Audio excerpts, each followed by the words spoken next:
Okay po, ang topic natin ngayon, high blood pressure, pero kakaiba tong topic ko ngayon.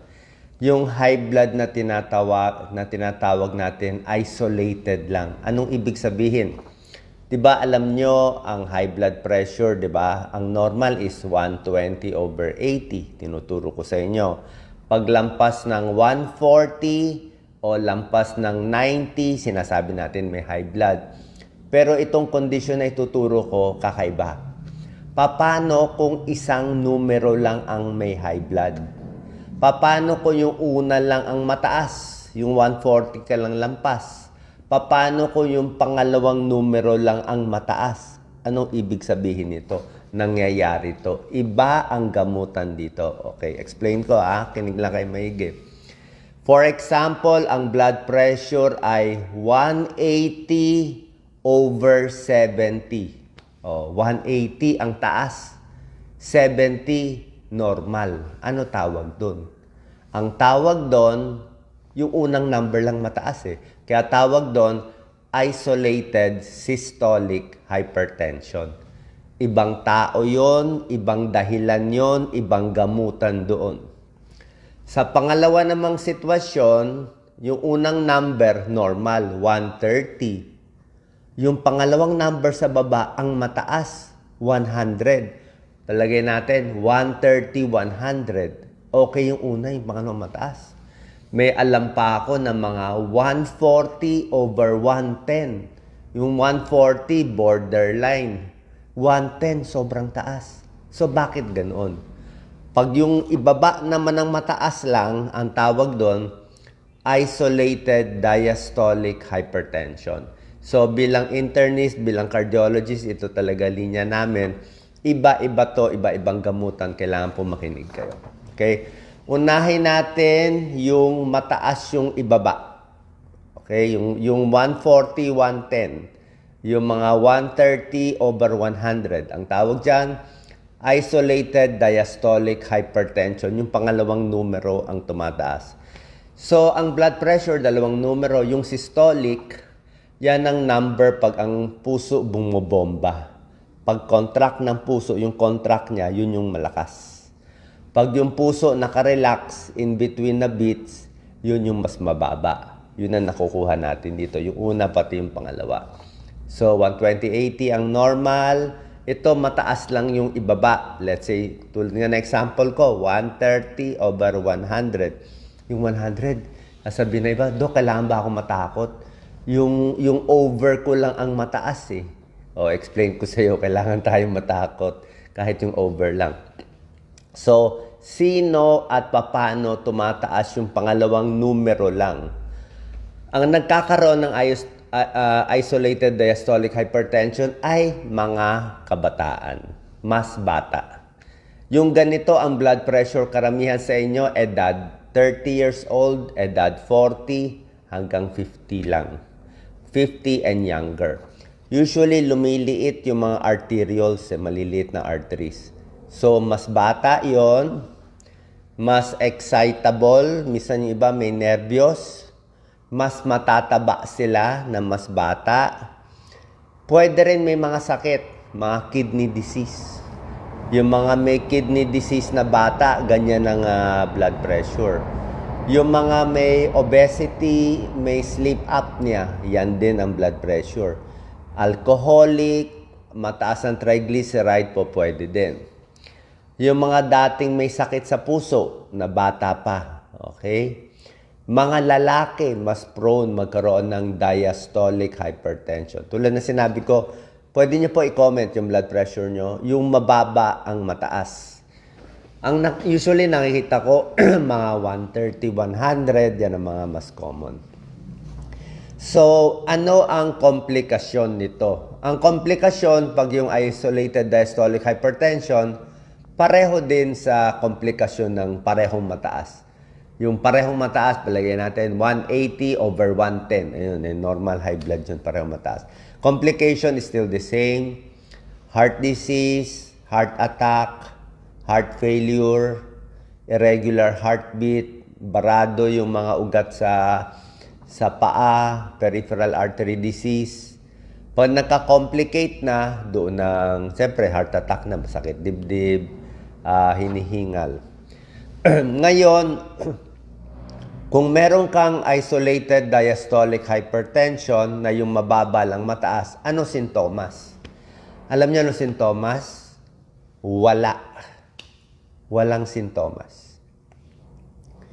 Karamihan walang sintomas. More than 50% walang sintomas. Actually, 90% ng taong 90%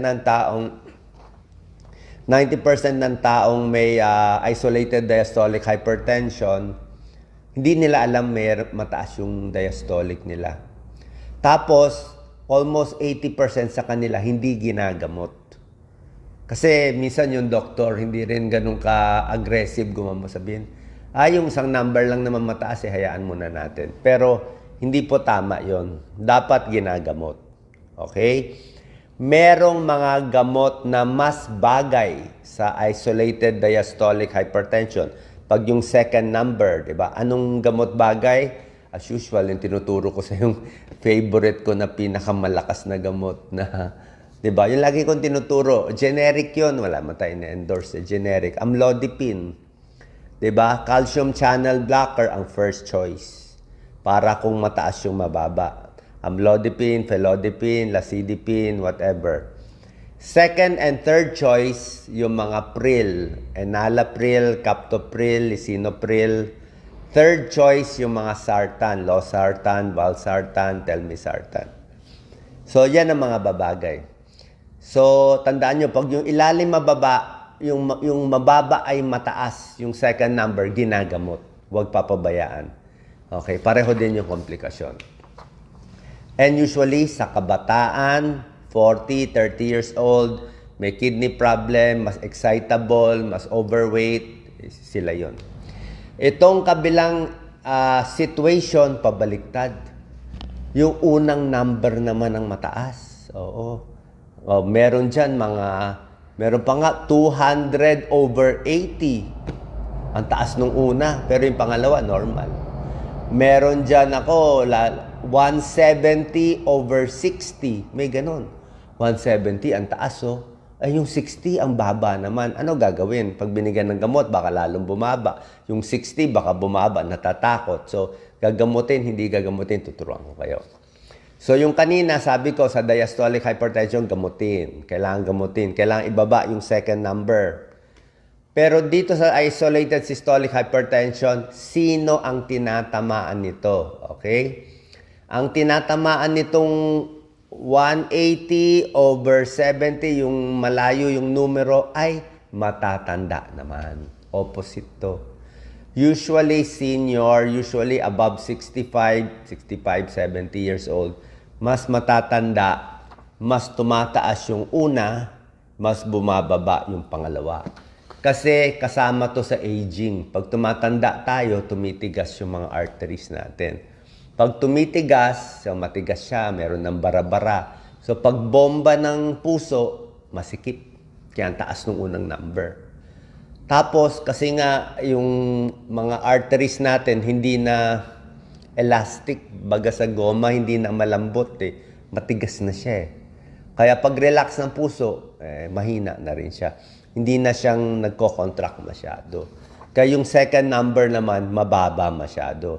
Kaya ang BP, 170/60. Meron pa nga dyan, 150/50. Meron gano'n na, 50 na lang yung... Dahil ang taas nung difference nung una at pangalawang numero, tawag namin dyan pulse pressure. Ang lakas din ng pulso nila. Ang taas ng pulso nila. So, nangyayari yan sa may edad. Bukod sa may edad, ano pa? Anemic. Pag anemic kasi, kulang ka sa dugo, sa oxygen, sa nutrition, nahira. So, kulang ang oxygen ng katawan mo. Gagawin ng puso, bobomba ng malakas. Pag nambomba ng malakas, ganyan na naman, isolated systolic hypertension. Mataas yung una, mababa yung pangalawa. Hyperthyroid, di ba? Pag hyperthyroid, palpitation, lakas ng kabog ng puso, ganun din. Mataas yung unang numero, mababa yung second numero. Mga diabetic, pwede rin. No? Obese, pwede rin. Maalat kumain, pwede rin. Okay? Ano komplikasyon nito? Pareho din eh. Pag mataas man yung una, yung pangalawa o pareho, ay parehong komplikasyon. Heart attack, stroke, ganun pa rin, nagbabara pa rin. May sintomas ba ito? Pag unang numero, tulad na sinabi ko, karamihan walang sintomas. Karamihan wala. Pag sumakit na yung batok, medyo ano na yun. Medyo parang mas serious pa yun. O mas swerte nga kung may symptoms, magpapacheck eh. Pero usually, karamihan walang symptoms. Tsaka nagbabara na. Okay? Tapos, ito mahalaga, ano ang gamutan? Okay? Iba ang gamutan dito. Sa isolated systolic hypertension, first number mataas, second number mababa. Usually sa senior to, 50, 60, 70 pataas.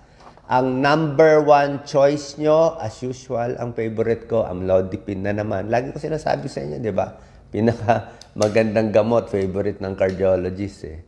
Kasi malakas talaga siya. Oo. So, yun pa rin ang first choice mo. Amlodipine, o gusto mo felodipine, first choice for isolated systolic hypertension. Pinaparelax nitong mga amlodipine, calcium channel blocker yan, yung artery para lumuwag. Ano second choice? Pwede yung mga pampaihi konti. Pero sa Pilipinas, ayaw natin masyado ng pampaihi kasi mainit na eh. Pinapawisan na tayo, baka bumagsak ang potassium.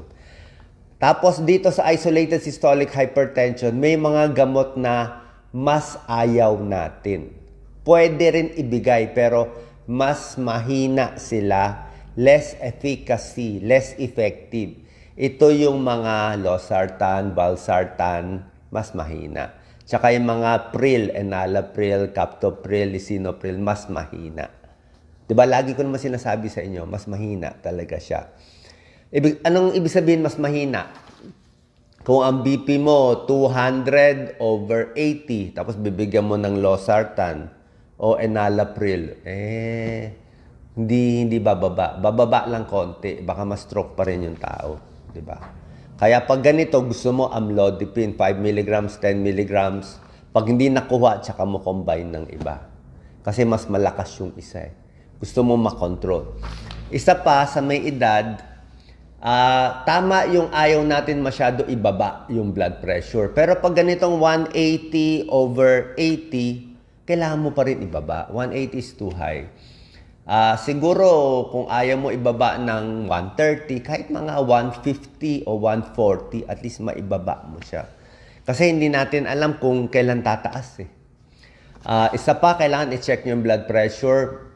Pag pagod, pag nakarelax, pwede sa umaga. Sa umaga, dapat sinecheck ang BP. Umaga o gabi? Mas delikado sa umaga. Maraming namamatay sa high blood umaga. Marami na stroke umaga. Lahat ng taas ng BP sa umaga. Bakit?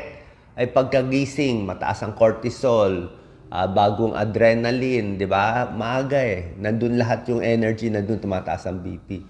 Kaya na-stroke karamihan ng tao umaga, mga 5 a.m., 6 a.m. hanggang 9 a.m. Yun ang highest incidence eh. Kaya doon rin chinecheck yung BP, doon tumataas. Kaya itong mga gamot, mas maganda nga sa gabi iniinom. Pag sa gabi, at least sa umaga, controlled ka. Kasi kung sa umaga mo ininom, tapos pagdating ng next day, wala nang epekto. Tapos maha-high blood ka ng alas 5 ng umaga, tulog ka pa nun hindi ka naman makainom ng gamot. So, malilate ka na. Diba? Malilate ka na sa gamot. Meron kasing morning hypertension Okay? Malinaw ba? Pakiulit na lang kung hindi malinaw sa inyo. So, yun po. Kung tinatanong nyo, paano kung parehong mataas? Wala tayong magagawa. Talagang super high blood ka, parehong mataas So, ano magagawa para ibawas yung high blood? Wala Umiwas sa pagkaing Pilipino. Yun naman Anong pagkaing Pinoy? Sobra tayo alat magluto. Super. Yung mga restaurant natin, minsan gusto ko nga mag-complain Talagang, hindi, mababait yung mga waiters, di ba? Mababait sa akin, ang daming binibigay na ulam sa akin lagi. Kaya lang, ang alat natin gumawa. Ang timpla, sobra alat. Talaga. So, yung salt, pag sobra ka salty talaga, lalampas tayo sa 2,000 milligrams in a day, high blood ka. So, low salt talaga ang number one. bawas timbang, bawas stress, syempre, sigarilyo, alak, tigil, di ba? Tapos syempre itong mga gamot napakahalaga. So wala tayong choice, kailangan natin to. So nakita nyo yung unang number mataas, pangalawang number mataas, parehong mataas, amlodipine pinaka-recommended nila, calcium channel blockers. Pang BP siya eh. Tapos itong mga iba, pwede siyang second choice, itong mga losartan, valsartan. Tapos yung iba, yung mga metoprolol, propranolol, parang tulong lang siya. Pero kung gusto niyo talaga makontrol ang BP, ito gagawin natin. Paano po nakatulong to?